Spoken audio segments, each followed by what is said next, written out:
apologies, I'm going to geek out a little bit. Sure. As I geek out, I want to make sure that everything that I pass on to you is valuable, and everything that you learn from here, you can transfer it to other boxing gyms as well, and they can add on to that when it comes out to right. So everything that we've thrown in boxing, especially martial arts in general, not just boxing, is everything's a coil, right?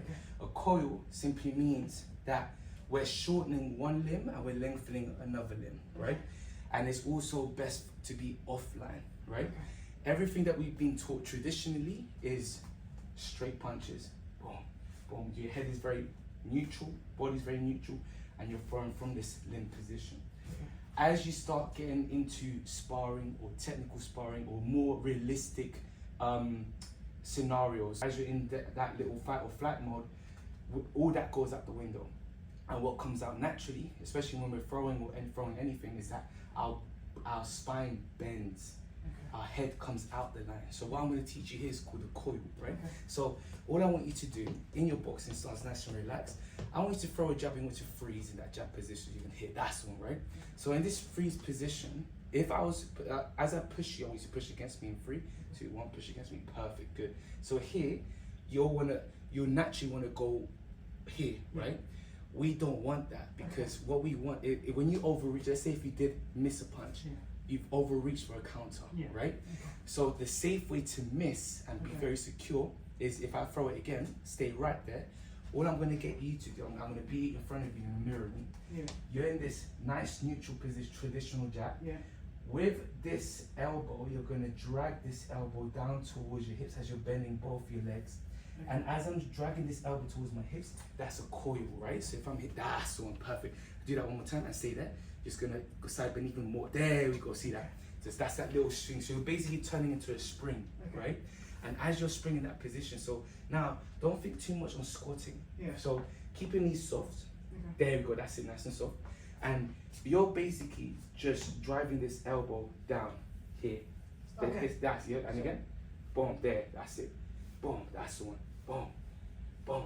And as you're doing that, now at the end of the coil range, I want to freeze in that end range. So freeze there, good.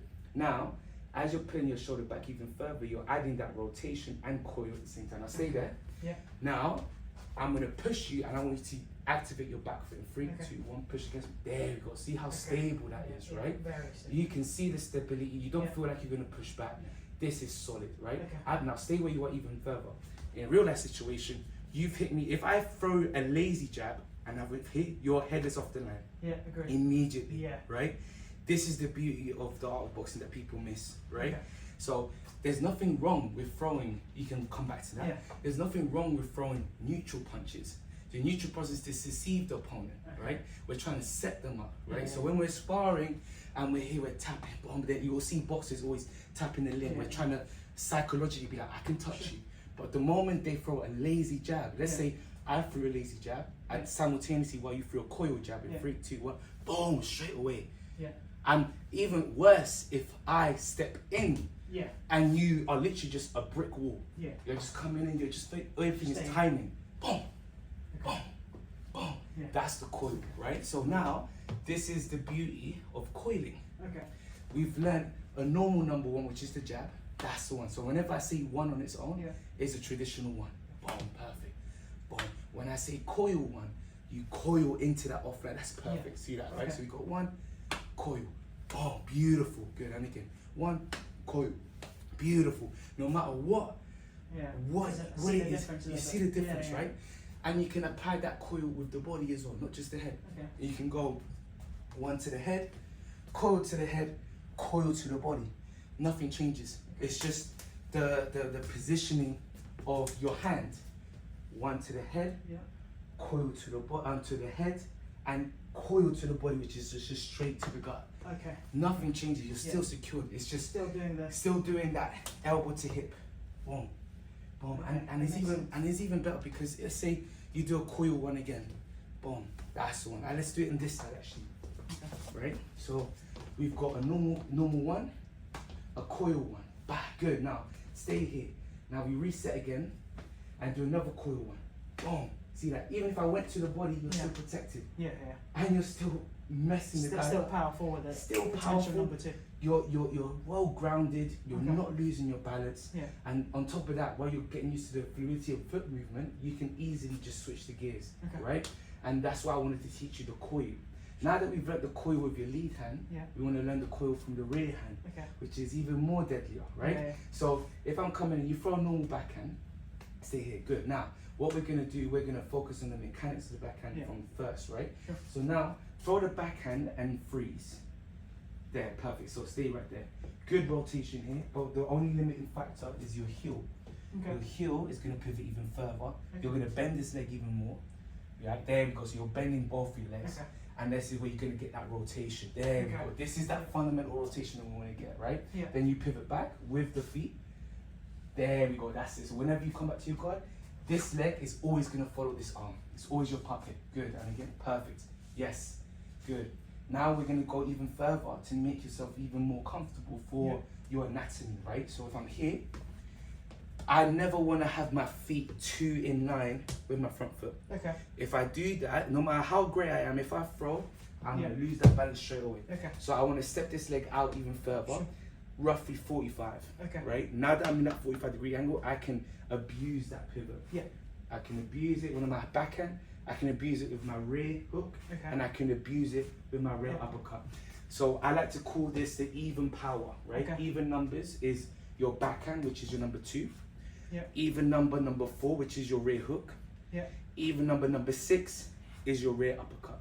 Right? So as I'm coming into this position, I always want to keep my knees soft. I don't want to have one leg bent, say one leg straight or the other, because if you somehow get caught off guard, you've got that fast twitch fibers to push you forward or push you back. If any of my legs are straight, you might drag or you might hyperextend the knee.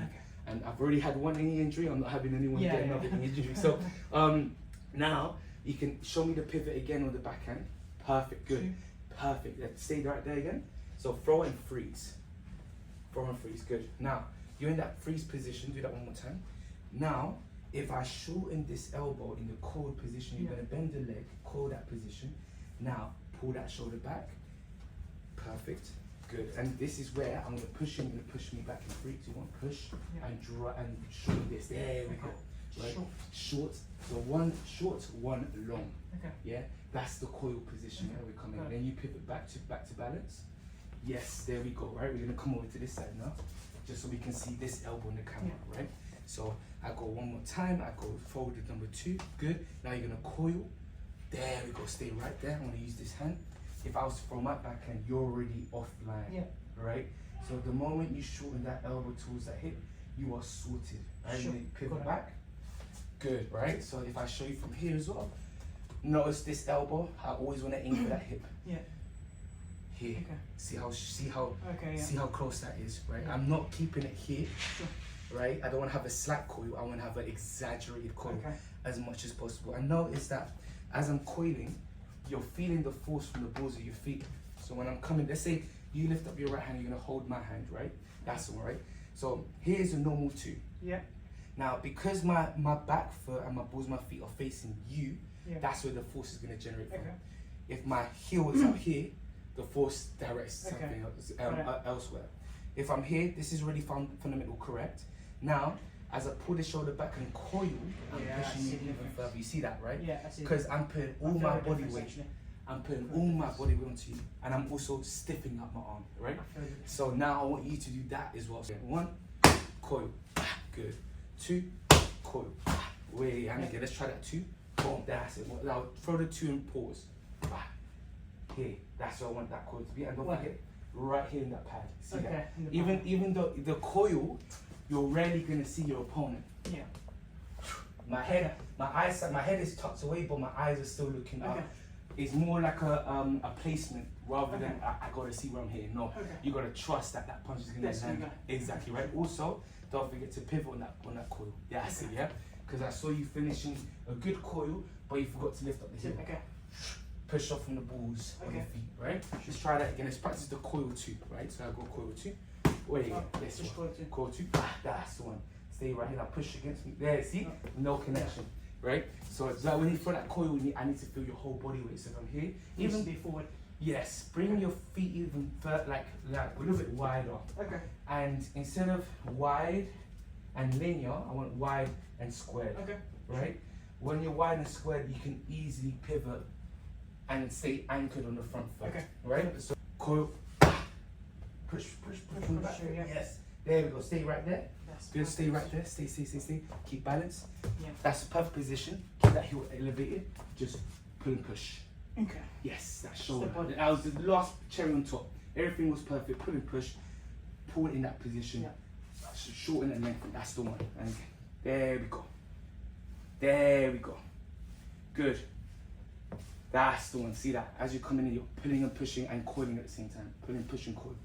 Pulling, push, and coil. Yes. Okay. Maybe step the leg back out.